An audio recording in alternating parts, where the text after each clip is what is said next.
Middle east इस समय जंग की आग में धधक रहा है।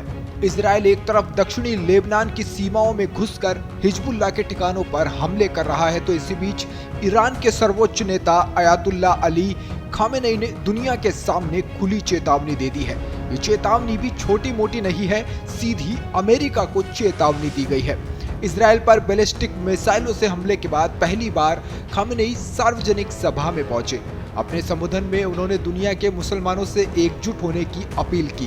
खामेनेई ने कहा कि दुश्मन के मंसूबे पस्त होंगे, अब इजराइल को हम मिटा कर रहेंगे।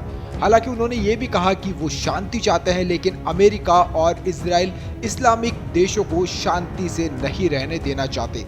इजराइल लेबनान पर लगातार हमले कर रहा है, फिलिस्तीन के हक की जमीन नहीं दे रहा।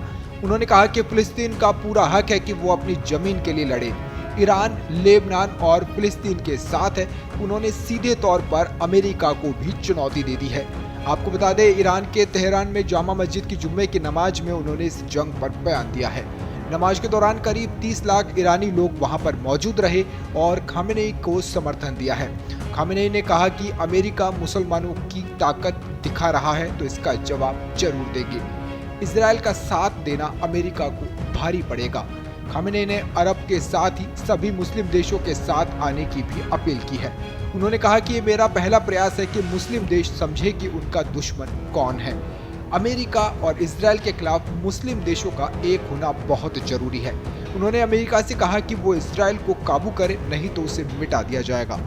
विशेषज्ञों की माने तो आज ईरान के तेहरान में जो जन सैलाब उमड़ा है, उसे हिजबुल्लाह की ताकत बढ़ने वाली है।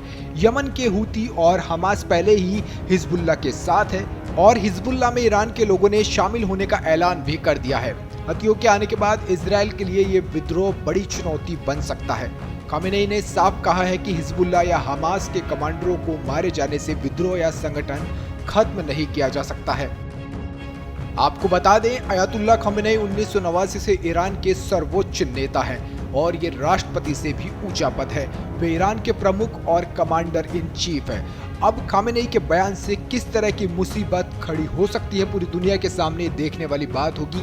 वैसे उन्होंने सीधी अमेरिका को भी चेतावनी दे दी है। अभी तक अमेरिका की तरफ से कोई भी बयान सामने नहीं आया है, लेकिन माना जा रहा है कि जल्द ही बयान भी आ सकता है, क्योंकि ईरान और इजराइल की तरफ से अब जंग के आसार नजर आने लगे हैं।